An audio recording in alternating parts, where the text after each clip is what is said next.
then I know when I raise a negative number to an even exponent, the answer is always positive. So I'm not even going to write this one out. I'm going to do it in my head. And I know negative 1 times itself, ever how many times, it's always going to give me a positive 1. If 8 were an odd exponent, then I would end up with a negative 1. So we want to start to be able to do some of this stuff without any work. We want to just to be able to do it in our head. Like negative 2 cubed, I would hope sooner or later you would be able to just say that's negative 8.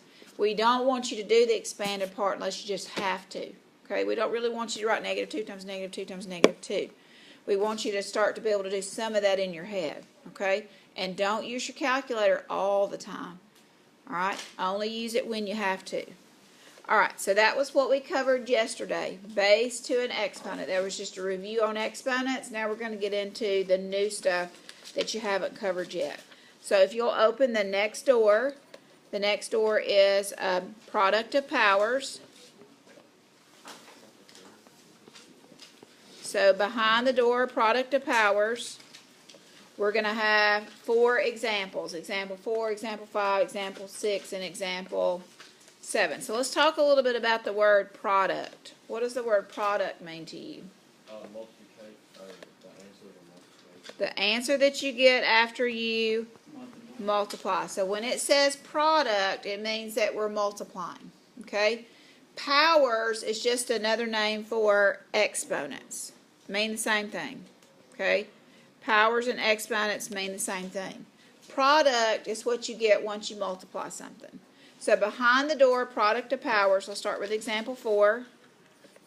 I'm going to speed up a little bit. I don't know you well enough to know kind of what speed I'm going at, but I'm going to speed up a little bit. If you start to get behind, let me know. All right, so we're going to be multiplying bases and bases together that have exponents. That's what product means. We're finding the products that we're going to be multiplying. So in this problem, we're multiplying x times 2x to the 8th. The first thing that you need to realize is that x really does have a coefficient, but it's understood. What's the understood coefficient of that first x? It's really an understood 1. So you're going to multiply your coefficients just like you've multiplied since the 3rd grade. 1 times 2 is 2. You're going to multiply your coefficients when you're finding the product. And then when you go to multiply your variables, as long as they have the same base, and they do, x to the 1st power, that's understood, x to the 8th power, they have the same base, the exponent rule says you are going to add the exponents. So if you do x to the 1 times x to the 8th, you're going to get x to the 9th. Okay? You're going to do that addition in your head. But you're going to need to know that the rule says if you are multiplying two like bases, you're going to add the exponents. Okay?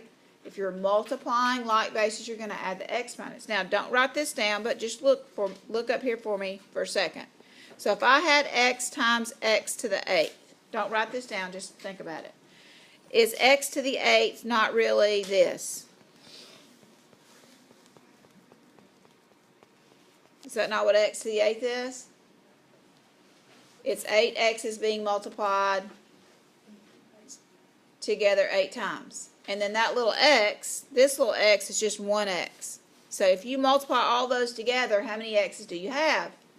9. That's why you add the exponents when you are multiplying. So then I would have 1, 2, 3, 4, 5, 6, 7, 8, 9, and I would really write that as x to the 9th because I wouldn't want to write it x times x times x times x times x times x times x 9 times. So when you're multiplying like bases, you're going to add the exponents. That's why that rule works. All right, next example, example 5. X to the 4th times x to the 3rd. You do have coefficients here, but they're both understood to be what?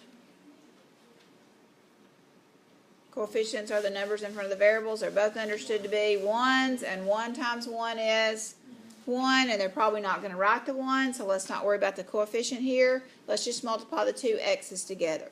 So x to the 4th times x to the 3rd would really be x to the 7th, because I really have x times x times x times x That's x to the fourth, and then I really have x times x times x, which is x to the third.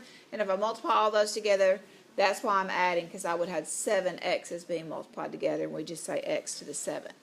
Okay? Does this get harder? Absolutely. Okay? I always like to start with something simple to make sure that you understand what we're doing, and then we'll get difficult from there. All right, next two examples. Example 6. Let's throw some other variables in there. So let's do xy to the third times x squared y to the fourth. Xy to the third times x squared y to the fourth. And we're multiplying here because once we get to algebra, they're not going to always do a times symbol or a dot. Parentheses side by side is understood multiplication.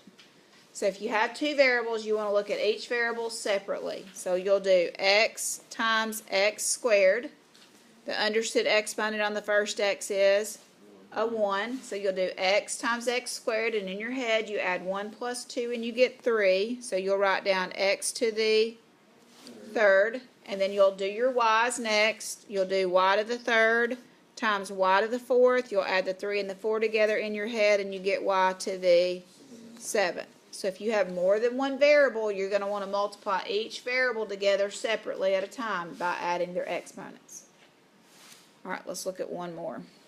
Then we're going to let y'all practice some of these.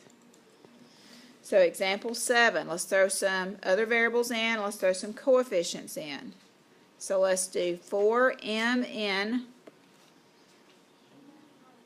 times negative 3 m squared n cubed.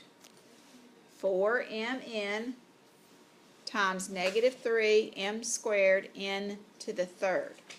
So this time you have some coefficients that are not understood ones. So you need to start by multiplying your coefficients. 4 times negative 3 is negative 12.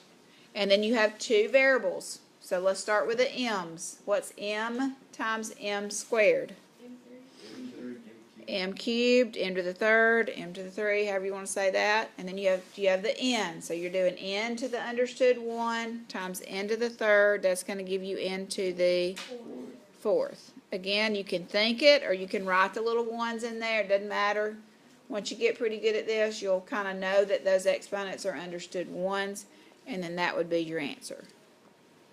Okay, I'm going to let y'all practice this. This is considered the product of powers. When we're finding the product, we're going to add the powers or add the exponents. Okay? All right, I'm going to give each one